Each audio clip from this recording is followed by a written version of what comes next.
আসলে আমাদের পরিস্থিতি যেমনই হোক না কেন, প্রত্যেকটা পরিস্থিতি উচিত আমাদের সত্যের শরণাপন্ন হওয়া, মিথ্যা থেকে এড়িয়ে চলা। যাই হোক, আমি আজকে আপনাদেরকে ছোট্ট একটা ঘটনা বলি, সত্যের প্রতিদান।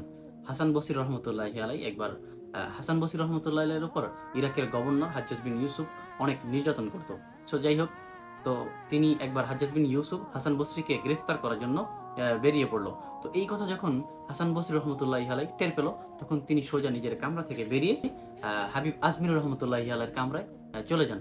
সেখানে তিনি গিয়ে তার কামরায় লুকান।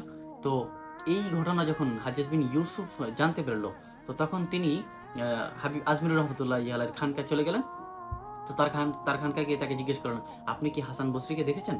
তো হাবিব আজমির রহমতুল্লাহি আলাইহি সত্য কথা বলল, হ্যাঁ আমি হাসান বসরিকে দেখেছি, সে আমার কামরায় লুকিয়ে আছে, যে আমার খানকায়, আমার ঘরে, অন্য ঘরে আর কি লুকিয়ে আছে।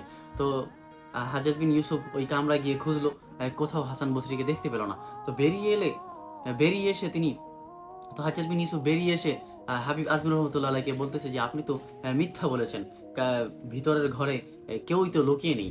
তো যখন এই কথাটা বললো, তখন হাবিব আজমির রহমতুল্লাহ আলাই বলতেছে যে আল্লাহর কসম, আমি হাসান বসরিকে দেখেছি।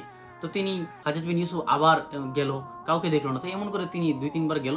তো এক পর্যায়ে সে বিরক্ত হয়ে চলে গেল। হাসান বসরি রহমতুল্লাহ আলাই কামরা থেকে বেরিয়ে এসে হাবিব আজমির রহমতুল্লাহ আলাইকে বলতেছে যে হয়তো হে হাবিব, আপনার বরকতেই আল্লাহ আমাকে গ্রেফতার থেকে বাঁচিয়েছে। তখন হাবিব আজমর রহমতুল্লাহ আলাই সুন্দর একটি উত্তর দিয়েছিল, সেটা হলো যে না, আমার বরকতে নয়, বরং আমার সত্যবাদিতার বরকতে আপনাকে গ্রেফতার থেকে বাঁচিয়েছে। আর আল্লাহ তাআলা আমাকে সর্বাবস্থায় সত্য কথা বলার হিকমত দান করেছে। আমি প্রত্যেকটা পরিস্থিতি সত্য কথা বলি। আজকে যদি আমরা সত্য কথা না বলতাম, তাহলে আমাদের দুইজনকেই গ্রেফতার হতে হতো। তো যাই হোক, নিয়ত শুদ্ধ, কথা সত্য এবং ইখলাসে ভরপুর, তাদের সংস্পর্শ থাকা উচিত। তাকওয়া নিজের ভিতর আপনা আপনি পয়দা হয়ে যাবে। সো আমরা যে অবস্থায় থাকি না কেন, যেই পরিস্থিতিই আমরা করি না কেন, সবসময় চেষ্টা করব সত্য কথা বলার, মিথ্যাকে এড়িয়ে চলা। আল্লাহ তাআলা আমাদের সকলকে সঠিক বুঝ দান করুন।